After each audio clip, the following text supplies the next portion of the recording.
गुजरात की राजधानी अहमदाबाद साल 2003। इस शहर में ऐसी खबर आई जिसे सुनकर लोगों का चौंकना लाजमी था। खबर एक कत्ल से जुड़ी थी।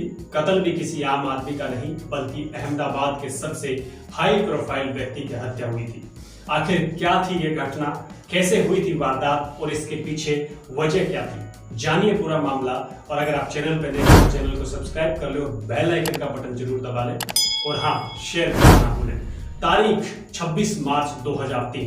अहमदाबाद शहर सुबह की अंगड़ाई ले रहा था। लोग घर पर सुबह की चाय के साथ अखबार का इंतजार कर रहे थे, लेकिन अखबार के आने से पहले ही एक खबर पहुंच गई। खबर तेजी से फैलने लगी। ऐसा हो भी तो क्यों ना, क्योंकि शहर के वीआईपी इलाके लो गार्डन के ठीक बाहर खड़ी कार में एक शख्स की लाश मिली थी। ये लाश किसी आम आदमी की नहीं बल्कि बीजेपी के कद्दावर नेता और गुजरात के पूर्व गृह मंत्री रहे हरेन पांड्या की थी। लाश को सबसे पहले पांड्या के सचिव रहे नीलेश भट्ट ने देखा था। दरअसल हरेन पांड्या हर रोज मॉर्निंग वॉक के लिए जाया करते थे। कुछ समय बाद घर लौट आते थे, लेकिन उस दिन हरेन पांड्या रोजाना के समय पर घर नहीं लौटे। धीरे धीरे काफी देर हो गई, लेकिन कोई खबर नहीं मिली। इस पर घर वालों को चिंता हुई और फिर परिवार ने पांड्या के सचिव नीलेश को फोन किया। फिर क्या था, पूर्व मंत्री की तलाश में नीलेश तुरंत लो गार्डन पहुंचे। वहां पहुंचते ही एक कार के आसपास लोगों की भीड़ दिखी। नीलेश ने वहां देखा तो पता चला कि कार में कोई और नहीं बल्कि पूर्व मंत्री हरेन पांड्या ही थे। उनके जिस्म पर घाव के कई निशान थे। गर्दन के बीचों बीच लगा निशान तो साफ नजर आ रहा था। नीलेश ने अहमदाबाद पुलिस को सूचना दी और मौके पर पहुंची पुलिस पांड्या को अस्पताल लेकर पहुंची, लेकिन तब तक उनकी मौत हो चुकी थी। हरेन पांड्या के कत्ल की खबर जैसे ही अहमदाबाद में फैली, कोहराम मच गया। बड़ी संख्या में पांड्या के समर्थक सड़क पर उतर आए। गुजरात बीजेपी के तमाम बड़े नेता भी अस्पताल पहुंच गए। सबकी जुबान पर केवल यही सवाल था कि आखिर हरेन पांड्या का कत्ल किसने किया। कत्ल भी इतनी आसानी से कि किसी को इस बारे में पता तक नहीं चला। हैरान करने वाली बात यह थी कि पांड्या पर हमले की खबर सुबह से ही अहमदाबाद में चहलकदमी कर रही थी। बावजूद इसके पुलिस ने खुद से इस खबर के बारे में तस्दीक करने की कोई जहमत नहीं उठाई। कमाल की बात यह भी है कि करीब 9:30 बजे अहमदाबाद पुलिस के कंट्रोल रूम को एक कॉल की गई थी कि लो गार्डन में पांड्या पर हमला हुआ है। बावजूद इसके पुलिस को एलिसब्रिज थाने से लो गार्डन तक का 10 मिनट का रास्ता तय करने में घंटे भर का वक्त लग गया। पुलिस और सरकार पर सवाल खड़े हो रहे थे। इसके पीछे राजनीतिक वजह भी थी। शुरुआत से ही इस कत्ल में झोल नजर आ रहा था। सबसे बड़ी गड़बड़ी तो ये थी कि हरेन पांड्या की लाश के पास से मिले मोबाइल फोन से इनकमिंग और आउटगोइंग कॉल्स के रिकॉर्ड किसी ने डिलीट कर दिया था। यानी साफ था ये कि कातिल पूरी तरह से बेखौफ थे। ऐसा नहीं होता तो कत्ल के बाद किसी के फोन की डिटेल और कॉल डिटेल डिलीट करना इतना आसान नहीं होता। खैर, मौके पर पहुंची पुलिस ने हरेन पांड्या की लाश को पोस्टमार्टम के लिए भेजा। चौंकाने वाली बात यह थी कि जिस कार से पांड्या की लाश मिली उसमें खून नहीं फैला हुआ था। कार की ड्राइविंग साइड का शीशा थोड़ा सा खुला हुआ था, लेकिन उसकी सारी बाकी शीशे जो है पूरी तरह से बंद थे। उससे भी ज्यादा चौंकाने वाला खुलासा तो पांड्या की पोस्टमार्टम रिपोर्ट से हुआ। पांड्या की पोस्टमार्टम रिपोर्ट सवालों का ऐसा पुलिंदा थी जिसके जवाब पुलिस और फोरेंसिक टीम के पास नहीं थे और न ही वो ईमानदारी से देना चाहते थे। मसलन पांड्या के जिस्म पर गोलियों के 7 जख्म थे, लेकिन गोली के 5 खोखे ही बरामद हुए। 2 गोली न तो मौके से और न ही पांड्या की बॉडी से पोस्टमार्टम के दौरान मिली। तो सवाल ये कि आखिर 2 गोलियां गई तो गई कहां। पांड्या के जिस्म पर जो गोलियों के निशान थे उनमें से 5 निशान 0.8 सेंटीमीटर के थे, जबकि 2 0.5 सेंटीमीटर के, यानी पांड्या को 2 हथियारों से गोली मारी गई थी। जांच में पाया गया था कि पांड्या पर 32 बोर की रिवॉल्वर से हमला किया गया था। तो सवाल यह था कि एक ही पिस्तौल से चली गोलियां अलग अलग सुराग कैसे छोड़ सकती है। ये बात भी कम हैरान कर देने वाली नहीं थी कि 7 गोलियां मारने के बाद कार में खून के निशान क्यों नहीं मिले थे। गोलियां भी शरीर के ऐसे हिस्सों में मारी गई थी जहां पर गोली लगने के बाद खून का फव्वारा फूटना निश्चित था। पांड्या के कत्ल में चौंकाने वाले खुलासे हो रहे थे। एक चौंकाने वाला खुलासा यह भी था कि एक गोली हरेन पांड्या को दोनों टांगों के बीच में से मारी गई थी, यानी गोली उस सीट के नीचे से चलाई गई जिसे कार की सीट से पुलिस को पांड्या की लाश मिली थी। यह कैसे मुमकिन हो सकता है कि कोई कार की सीट के नीचे से घुसे और फिर दोनों टांगों के बीच गोली मारे। गौर करने वाली बात यह भी थी कि जब पांड्या की लाश मिली तब ड्राइविंग साइड का शीशा महज 3 इंच खुला हुआ था।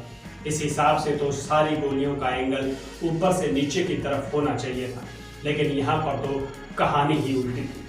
परिवार की नापसंदी के बाद भी मामले की जांच सीबीआई को दे दी गई, लेकिन सबूत तो अहमदाबाद पुलिस ने ही इकट्ठे किए थे। मामला प्रदेश के पूर्व गृह मंत्री के कत्ल का था, लिहाजा पुलिस को मालूम होना चाहिए था कि मौके पर मिले छोटे से छोटे सबूत को इकट्ठा करना है, लेकिन यहाँ पर पुलिस ने सबूतों को उठाने में कोई दिलचस्पी नहीं दिखाई। मसलन पांड्या के जूते जो अस्पताल ले जाते वक्त ही रास्ते में से गायब हो गए थे, मौके की तस्वीर नहीं ली गई थी जो केस में बेहद अहम होती है, ना ही गोलियों से निकला वो बारूद मौके से उठाया गया था। यानी कुल मिलाकर पुलिस की जांच में शुरुआत से ही इतनी ढिलाई बरती गई थी, जबकि मामला बेहद हाई प्रोफाइल था। सवाल यह था कि जांच एजेंसी ने मौके से सारे सबूत इकट्ठा करने में कोई दिलचस्पी क्यों नहीं दिखाई थी। उसके मुताबिक हरेन पांड्या का कत्ल कार के अंदर ही हुआ, जबकि हालात तो कुछ और ही कहानी कह रहे थे। तब तत्कालीन गृह मंत्री लाल कृष्ण आडवाणी भी पहुंचे थे अहमदाबाद। हरेन पांड्या के कत्ल के अगले ही दिन यानी 27 मार्च 2003 को अहमदाबाद पहुंचे तत्कालीन गृह मंत्री लाल कृष्ण आडवाणी ने कत्ल के पीछे आईएसआई और अंडरवर्ल्ड की ओर से इशारा कर जांच को एक नया ही मोड़ दे दिया। अगले 3 हफ्ते की तेज कार्रवाई में जांच एजेंसी ने मुख्य आरोपी असगर अली को उसके 3 साथियों के साथ हैदराबाद से गिरफ्तार कर लिया। सीबीआई की दलील थी कि पांड्या का कत्ल गुजरात दंगों का बदला लेने के लिए किया गया था। मामले में नाम मुफ्ती सुफियान का भी आया। सीबीआई की चार्जशीट के मुताबिक सुफियान ही पांड्या के कत्ल का मास्टरमाइंड था और उसने ही असगर अली और उसके साथियों को हैदराबाद से बुलाया और फिर पांड्या के कत्ल की वारदात को अंजाम दिया गया। हालांकि पांड्या के परिवार के मुताबिक पांड्या धर्मनिरपेक्ष थे और वो हर किसी के मजहब की मदद किया करते थे। ऐसे में गुजरात दंगों के लिए पांड्या का कत्ल किया गया, ये बात उनके गले नहीं उतरती। इस बीच इस मामले का मास्टरमाइंड माने जाने वाला मुफ्ती सुफियान अपनी बीवी बच्चों सहित गुजरात पुलिस और सीबीआई की नाक के नीचे से देश छोड़कर भागने में कामयाब हो गया। सवाल उठना वाजिब था कि जिसे वारदात का मास्टरमाइंड माना जा रहा था, वो इतनी आसानी से पुलिस और सीबीआई की आंखों में धूल झोंककर कैसे भाग गया। इस मामले में पुलिस ने 12 लोगों को आरोपी बनाया, जिन्हें निचली अदालत ने सजा सुनाई, लेकिन जब मामले की सुनवाई हाई कोर्ट में हुई तो साल 2011 में हाई कोर्ट ने निचली अदालत का फैसला बदलते हुए सभी आरोपियों को बरी कर दिया और सीबीआई को इसकी जांच के लिए फटकार भी लगाई। मामला जब सुप्रीम कोर्ट पहुंचा तो सुप्रीम कोर्ट ने निचली अदालत के फैसले को मानते हुए 12 लोगों को दोषी माना। हालांकि पांड्या के परिवार के मुताबिक इस केस की जांच सीबीआई ने राजनीतिक दबाव में की और अदालत में भी वकीलों ने इस केस को ठीक तरह से पेश नहीं किया। शुरू से ही मामले की जांच में लापरवाही बरती गई, चाहे वो अहमदाबाद पुलिस हो या सीबीआई। किसी ने भी मामले की तफ्तीश गंभीरता से नहीं की और न ही तमाम सबूत इकट्ठा किए जो इस मामले का खुलासा कर रहे थे। उनके आरोप है कि हरेन पांड्या की हत्या गुजरात दंगों का बदला लेने के लिए नहीं बल्कि राजनीतिक उठापटक की वजह से की गई थी। इस राजनीतिक उठापटक में उस वक्त के मुख्यमंत्री और अब के प्रधानमंत्री नरेंद्र मोदी पर भी आरोप लगाया गया था। हालांकि इसके कभी पुष्टि नहीं हो पाई है। इस वक्त बीजेपी के भी कई नेताओं और मृतक के परिवार ने दबी जुबान में ये बात मानी थी कि कुछ विवाद की वजह से ही मामला कत्ल तक पहुंचा। हत्या के पीछे गुजरात दंगों में हरेन पांड्या की गवाही देने को भी एक बड़ी वजह माना जाता है। अफवाह तो इस बात की भी थी कि हरेन पांड्या के कत्ल की वारदात को सोहराबुद्दीन और तुलसी प्रजापति ने अंजाम दिया था, जिन्हें बाद में गुजरात पुलिस ने एनकाउंटर में मार गिराया था। इस एनकाउंटर की वजह से गुजरात पुलिस और अमित शाह भी विवादों में आ गए थे और एनकाउंटर में शामिल कई पुलिस वालों को जेल की हवा भी खानी पड़ी थी।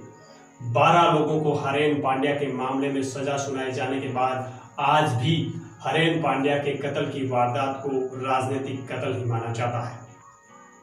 इस पूरी खबर से आपको क्या समझ आता है, इस पूरी खबर से आपको क्या नजर आता है, कमेंट बॉक्स में अपनी राय दीजिएगा। और हाँ, चैनल को सब्सक्राइब करके बेल आइकन का बटन जरूर दबा दें और ज़्यादा से ज़्यादा शेयर करना ना भूलें। आज के लिए इतना ही। वंदे मातरम।